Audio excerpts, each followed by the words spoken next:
Hi everyone, thank you for joining me once again. Today we're diving into two very interesting illustrations in a book called The Book of Creation. Let's begin.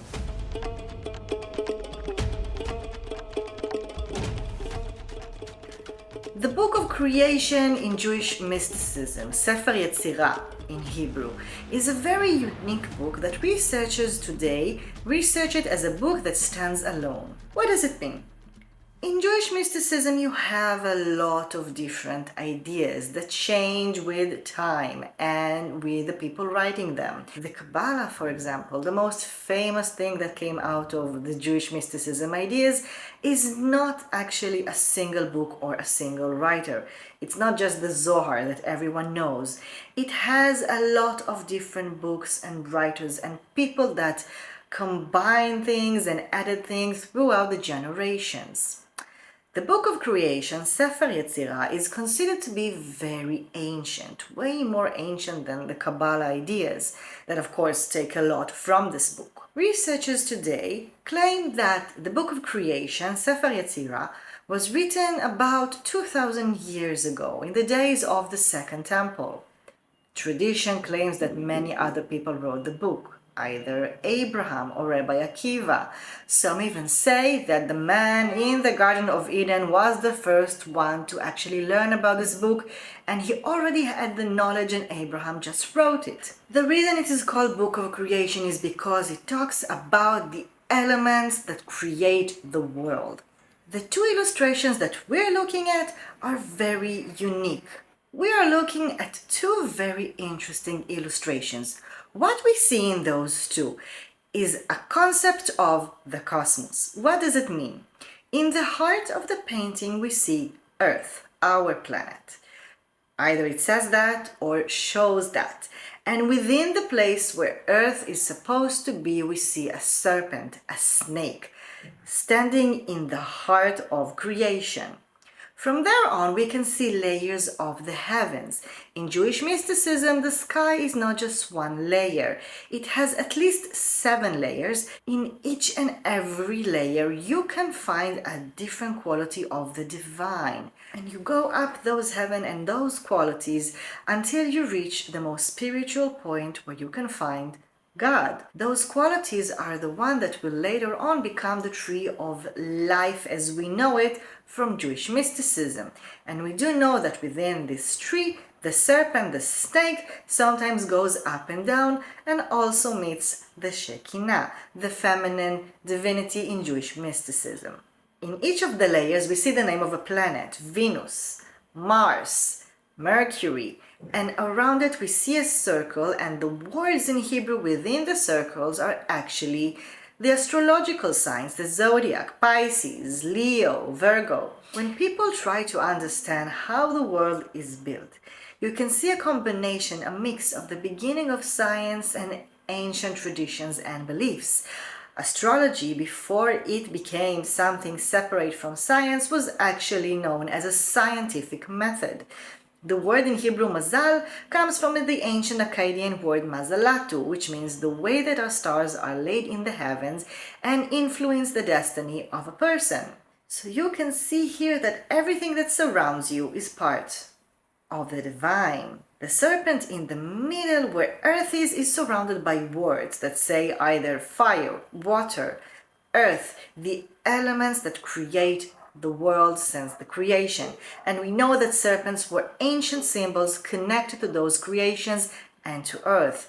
There's another belief that beneath the earth there are also layers, but right now we're seeing a view towards the heavens. In one of the illustrations, we can see the serpent crawling up, and there is a tradition in Jewish mysticism as viewing the serpent as something that defines the right side and the left side, two different qualities of the divine, darkness and light. In the other one, we see the Ouroboros, a very ancient symbol of a serpent that is swallowing its own tail.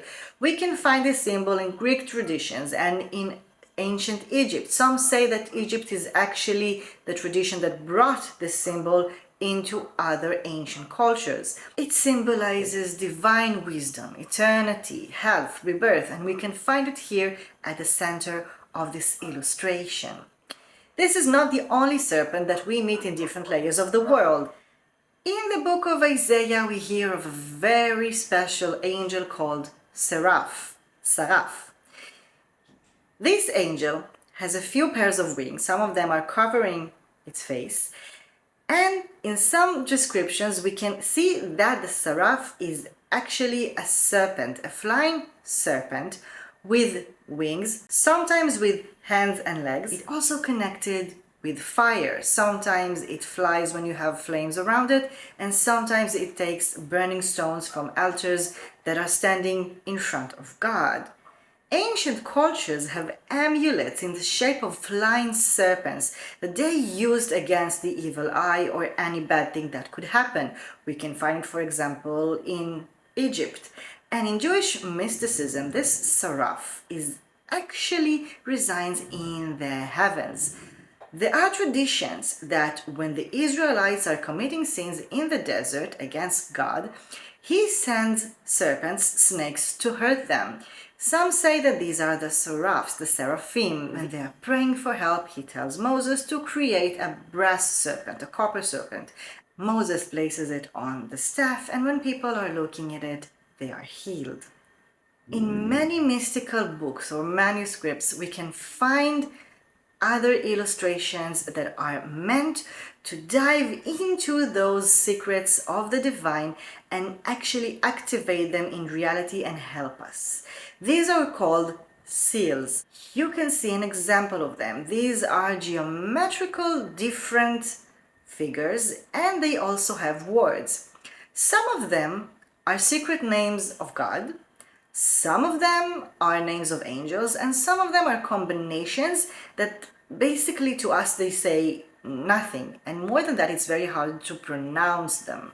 These are also supposed to be different aspects of the divine and secret names, and we are not supposed to understand them. The one who's supposed to understand them are actually the spiritual forces that we call upon to help us. Many of those seals, they come with some sort of a recipe or instructions. You need to do something with that. It needs to be blessed, you need to say a blessing, you need to place it under your pillow, or you need to burn it in fire. You need to do many things in order to activate the power of this symbol. Many pages following those seals, you can see those little figurines that look like very weird writing. This is called angel writing or eyes writing. They should also be different names in which you spell secret names of God, of the divinity. There are researchers that say that this is coming from Greek traditions. If you're focusing on those writings that you don't understand, and also in the circles at the edges of those so-called letters, it's supposed to bring a certain aspect of meditation to your mind. The more the focus, the more spiritual you become. And if you focus long enough and you're able to practice this kind of meditation, looking into those letters, it will raise you and the spiritual act that you're trying to do into a higher level. So it strengthens everything that you see in the seals above. They create more power. They help you to activate this divine action in reality. Now, those seals you can still find today as jewelry, as amulets. Today they're called the seals of Solomon, and there are at least 44 of them, although every person that creates them changes them a little bit, and there are also new ones today that we haven't seen before. It is said that they draw their power from the ancient wisdom of King Solomon. Can we prove it? I am leaving it up to you. Can you find it in different cultures? This is also a matter of research. But if you know of interesting illustrations in mystical Jewish books that you want us to talk about, or you have a special amulet that you would like to share with us, please do. Thank you so much for joining me, and I will see you next time.